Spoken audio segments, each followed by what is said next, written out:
Hello everyone, ভিডঙ্ক.com ওয়েবসাইটে তোমাদের সবাইকে স্বাগত জানাই। আমি সৌরভ দে, তোমাদের ম্যাথ টিউটর। এখানে দেখো, নির্দিষ্ট সমাকলের ধর্ম দিয়ে একটা ইন্টিগ্রেশন বা সমাকলনের প্রশ্ন আলোচনা করছি। তো আমি ধরে নিচ্ছি এখানে যে ইন্টিগ্রেশনটার মান নির্ণয় করতে হবে সেটাকে আই।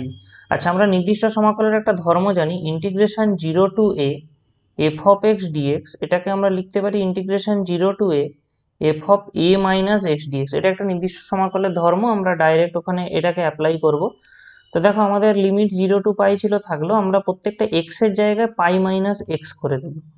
তাহলে আমরা এখানে বসিয়ে দিচ্ছি pi minus x sine pi minus x by 1 plus cos square pi minus x dx. ঠিক আছে, তো একটা জিনিস দেখো, ইন্টিগ্রেশন 0 টু পাই যেমন আছে থাকলো। আচ্ছা, পাই মাইনাস এক্সও যেমন আছে থাকলো, সাইন পাই মাইনাস এক্সটা সাইন এক্স হবে, কারণ পাই মাইনাস এক্স মানে কি হয়, ফার্স্ট কোয়াড্রেন্ট নাহলে সেকেন্ড কোয়াড্রেন্টের মধ্যে এটা থাকবে। তাহলে এটা অবশ্যই এখানে সাইন এক্সটা হবে। এবং নিচে যেহেতু দেখো কসের স্কোয়ার আছে, তো এখানে নেগেটিভ পজিটিভ ম্যাটার করে না, ডাইরেক্ট আমরা এখানে কস স্কোয়ার এক্স লিখতে পারি। তাহলে কস স্কোয়ার এক্স ডিএক্স আমরা পেয়ে যাচ্ছি। এরপর এটাকে ভেঙে লিখতে হবে, integration 0 to pi pi sine x by 1 plus cos square x, অর্থাৎ একবার সাইন এক্সকেই পাই দিয়ে গুণ করেছি এবং সেটাকে আলাদা করে নিয়েছি। এখানে নেগেটিভ সাইন থাকার জন্য এখানেও নেগেটিভ সাইন থাকবে। ইন্টিগ্রেশন 0 টু পাই, এরপরে আমাদের এই সাইন এক্স দিয়ে এক্সকে গুণ হবে, অর্থাৎ আমরা এখান থেকে কি পাবো দেখো, x sine x by 1 plus cos square x dx. ঠিক আছে, আর এখানেও আমরা ডিএক্সটা দিতে হবে। একটু ভালো করে যদি লক্ষ্য করো, এটাই দেখো আমাদের কোশ্চেনের যে ইন্টিগ্রেশন বা সমাকলন ছিল, এটাই দেওয়া ছিল, আর আমরা ওটাকে আই ধরেছি। তার মানে আমরা অ্যাকচুয়ালি কি পাচ্ছি দেখো, I equal to integration 0 to pi. আচ্ছা, এখানে থাকা যে পাইটা, যেহেতু এটা একটা ধ্রুবক, তো আমরা এটাকে কি করব না, সমাকলন বা ইন্টিগ্রেশনের বাইরে লিখে নেব, এখানে পাই লিখে নেব।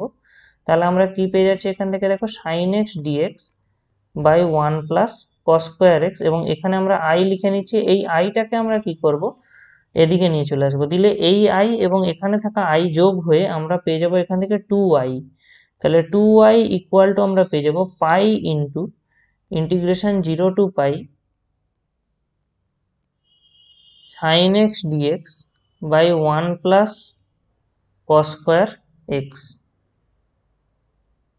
তাহলে এখান থেকে আমরা কি পাবো, অথবা i equal to pi by 2 integration 0 to pi sine x by 1 plus cos square x dx. তো এরপরে তাহলে আমাদের এখন কাজ কি, মেনলি এই ইন্টিগ্রেশনটা নির্ণয় করা বা এই সমাকলনটা নির্ণয় করা। এই সমাকলনটা নির্ণয় করার জন্য আমাদেরকে কিছু প্রতিস্থাপন করতে হবে।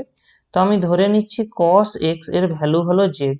তাহলে আমরা উভয় পক্ষে অন্তর্কলন বা করে দিলে, হ্যাঁ অন্তর্কলন করে দিলে আমরা কত পেয়ে যাবো, মাইনাস সাইন এক্স ডিএক্স সমান ডিজেড। তাহলে সেখান থেকে আমরা কত পাচ্ছি, sine x dx equal to minus dz. আর আমাদের এখানে দেখো সাইন এক্স ডিএক্স রয়েছে। আচ্ছা, আমরা যেহেতু এখানে এটা যেহেতু নির্দিষ্ট সমাকল, তো আমাদের এখানে কি হচ্ছে দেখো, এই চলরাশির চেঞ্জ হয়ে যাচ্ছে। এখানে যে লিমিটগুলো দেওয়া ছিল সেটা এক্স এর সাপেক্ষে ছিল, কিন্তু এখন আমার চলরাশিটা কি এক্স থেকে জেড হয়ে যাচ্ছে। তার মানে এখানে লিমিটেরও চেঞ্জ হবে বা সীমার চেঞ্জ হবে। এক্স এর লিমিট কত ছিল, 0 থেকে পাই। দেখো, এখানে প্রথমে যখন 0 বসাবো আমরা, কস 0-র মান হয় 1, অর্থাৎ এখানে ভ্যালু বসবে 1। আবার এখানে যখন আমরা পাই বসাবো, কস পাই এর মান হয় -1, সেই কারণে এখানে হবে -1। তাহলে এখানে দেখো, এখানে যে নির্দিষ্ট সমাকল, তার সীমাটা চেঞ্জ হয়ে আগে যেমন 0 থেকে পাই ছিল, এখন সেটা চেঞ্জ হয়ে যাবে 1 টু -1, 1 টু -1।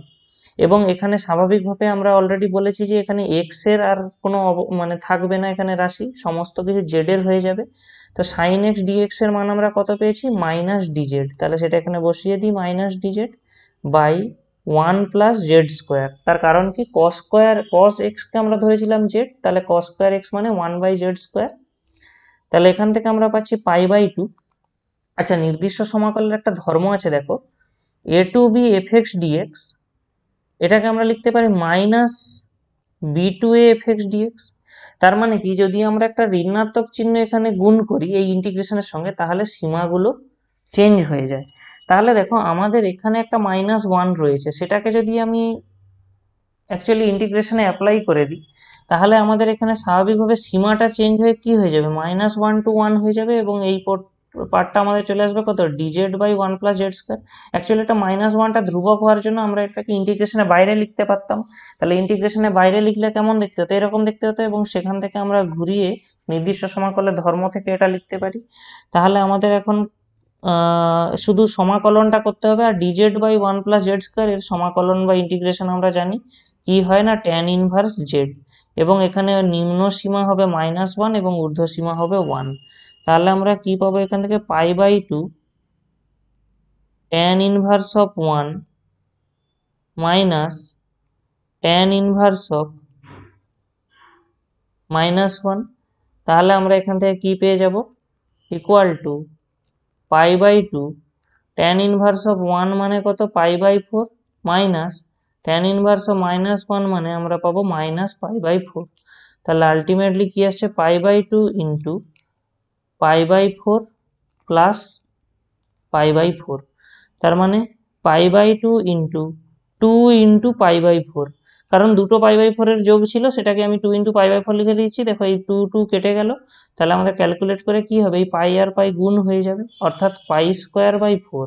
তাহলে আমাদের এখানে যে সমাকলন বা আই, মানে আই যেটা ধরে নেওয়া হয়েছিল শুরুতে ইন্টিগ্রেশনের ভ্যালু বা সমাকলনটার ভ্যালু, সেটা আমরা লাস্টে আই এর মান কত পেয়ে গেলাম, তাহলে π²/4। এটাই হবে এই কোশ্চেনের অ্যান্সার।